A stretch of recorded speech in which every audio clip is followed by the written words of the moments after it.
Hello, aujourd'hui je vous partage le template de mon CV. Donc c'est un template custom que j'ai fait, ça vient pas de Canva, c'est pas un simple PDF qu'on a sur Microsoft Word.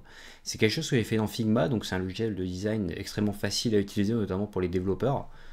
Il y a beaucoup de designers maintenant qui se mettent à l'utiliser notamment pour faire des maquettes. Alors tout en haut, on a une sorte de header où vous avez votre image, nom, prénom, un peu l'intitulé ou la chose que vous voulez mettre en valeur, ce que vous recherchez. Ensuite, vous mettez votre email, numéro de téléphone, votre âge aussi, ça peut être important. Moi, je l'avais surtout mis parce que j'étais en alternance et qu'il y avait la prime de 6 000 euros. Donc, quand on avait moins de 30 ans, maintenant, ça n'a plus d'intérêt, mais ça peut être intéressant de le mettre.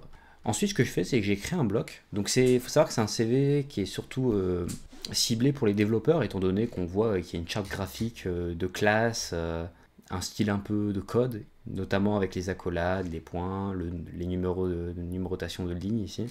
Aussi les réseaux. Personnellement, j'ai mis GitHub et LinkedIn, qui sont pour moi les deux réseaux à mettre en tant que développeur. Du coup, en première section, ici j'ai mes expériences professionnelles, donc dans un ordre décroissant, donc des dernières aux premières. Ensuite, ce que j'ai mis, c'est j'ai mis une petite banderole qui ressort fortement, où quand on clique dessus, ça va mener à mon portfolio, où il y a beaucoup plus d'explications sur mon profil. Donc si vous avez un portfolio, n'hésitez pas à mettre ça, c'est super important, avec un petit logo si vous en avez un, sinon n'en mettez pas tout simplement. Ensuite, j'ai choisi de mettre dans une des sections mes langages que je maîtrise, donc avec des slash pour dire mon niveau d'avancement ou de compétence dans le langage. Donc on voit que TypeScript c'est le langage que je connais un petit peu le moins entre guillemets parce que j'utilise surtout des types assez simples. Ensuite en termes de framework, la même chose. Personnellement j'en ai mis que 4 de chaque pour pas surcharger.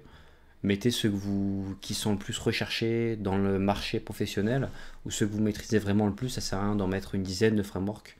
Ça n'a pas intérêt pour un recruteur. Ensuite j'ai mis des projets web, donc actuellement j'ai mis que des projets personnels. Mais il faudrait que je le refasse en mettant des projets professionnels, ça a beaucoup plus d'importance, notamment s'ils ont fonctionné et si vous avez eu la chance d'avoir des expériences. Puis en dernière section, j'ai mis mes diplômes. Donc encore une fois, dans notre décroissant, vu que c'est des RNCP, parce que je l'ai fait en alternance dans les écoles en ligne, j'ai mis le lien des RNCP, donc cliquable, directement avec beaucoup plus d'informations, pour montrer aussi que c'est reconnu par l'État. Donc voilà, c'est une charte toute simple, assez grisâtre. Et à droite, j'ai fait un template aussi pour les lettres de motivation. Quand vous avez la chance de pouvoir, pas utiliser un simple input texte, mais de pouvoir upload une lettre de motivation personnalisée, je vous conseille d'utiliser ce template si jamais vous utilisez ce CV. Donc c'est très simple, hein.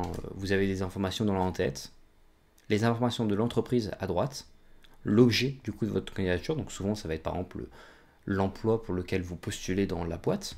Ensuite vous faites un texte personnalisé. N'hésitez pas à mettre en jaune et en orange des mots-clés ou des qualités importantes, des expériences importantes, des choses que vous voulez dire au recruteur et qu'il peut voir en un coup de regard.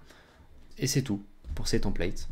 Je mets le lien dans la description du Figma. Vous pouvez dupliquer et personnaliser ce CV, cette lettre de motivation gratuitement. C'est cadeau. N'hésitez pas à l'utiliser pour trouver un emploi. Et si jamais ça fonctionne et que vous en trouvez vraiment un avec, n'hésitez pas à le dire en commentaire, ça fera plaisir.